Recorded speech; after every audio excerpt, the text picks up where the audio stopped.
Open iTunes on your Mac and PC. Now connect your iPhone and reboot your iPhone by volume up button, down button and side button. Press and hold side button until a black screen.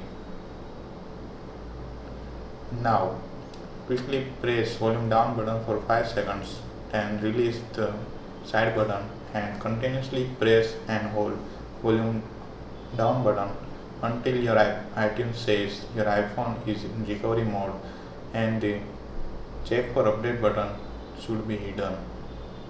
Now on this screen you can restore your iPhone. Now how to get out from DFU mode.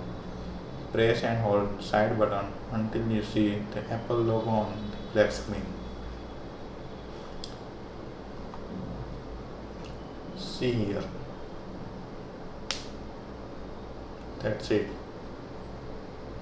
Now unlock your iPhone using passcode if passcode, Face ID or Touch ID is enabled.